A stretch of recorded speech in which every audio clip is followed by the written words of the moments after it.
Orada olaylardan dolayı işte huzursuzluk, işsizlik bayağı fazlaydı. Yapacak bir şey bulamadık. Yol paramız bile yoktu. Kalktık eşyalarımızı sattık. Buraya gelmeye karar verdik. Hani düzenli bir işe girer de ondan sonra biz de biraz rahat ederiz diye. Geldik buraya. Şimdi burada da bize hiç kimse yardım etmeyince dışarıda kaldık.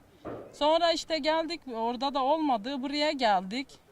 Aradık taradık, kiralık ev bulamadık. Her yer doluymuş. Ya ev vermediler bize, Diyarbakırlıyız diye.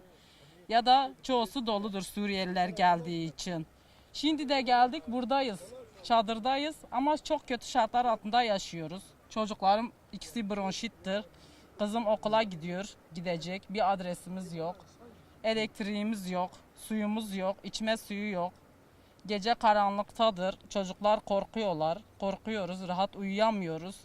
Doğru düz banyo yapamıyorlar, beslenemiyorlar. O da var zaten. Çünkü ben yemeği ateşte yaptığım için, tüpümüz bile olmadığı için ateşte yemek yapıyorum.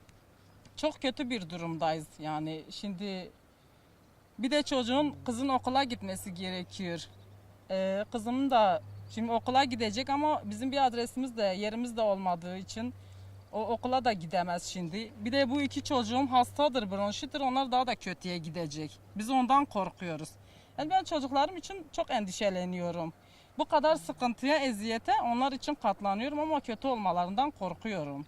Şimdi biz o çoğusu olaylardan kaçtık geldik. Yani Hangi bayağı terör mü yoksa? evet, terör olaylarından dolayı kaçtık geldik. Çünkü orada düzen yoktu, huzur yoktu, işsizlik yoktu dediğim gibi çok bayağı.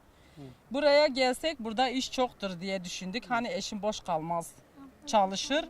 Biz de biraz rahat ederiz. O açıdan baktık. Geldik, bir arkadaşı vardı bize yardımcı olur diye geldik ama maalesef o da elini eteğini bizden çekince biz de böyle ortada kaldık. Ne yapacağımızı bilemedik. Bir barınağa ihtiyacımız vardır acil olarak. Yani acil tarafından bir barınağa ihtiyacımız vardır.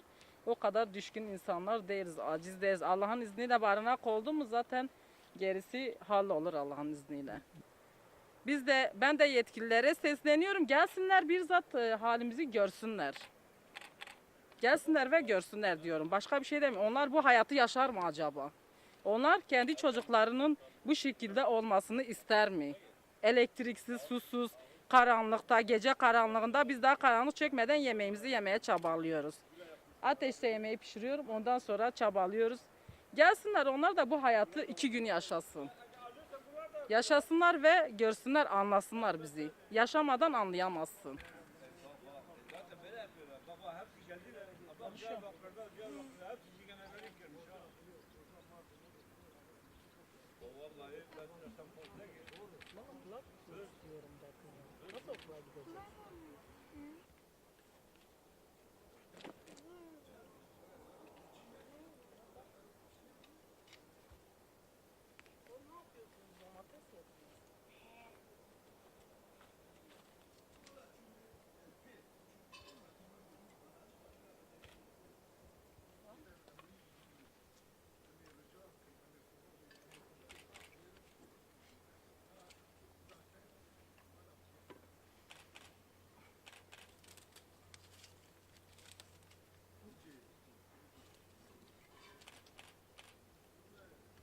Çok korkuyorum.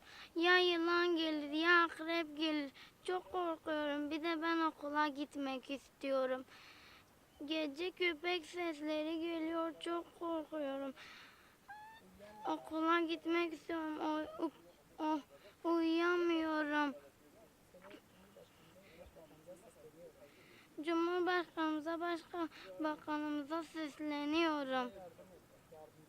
Bize yardım edin, yardımcı olun. Şimdi Diyarbakır'da okula gidiyor muydun?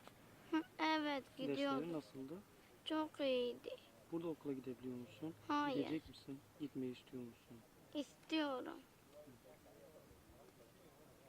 Biz yok, suyumuz yok. Doğru düzgün bir banyo bile yapamıyoruz.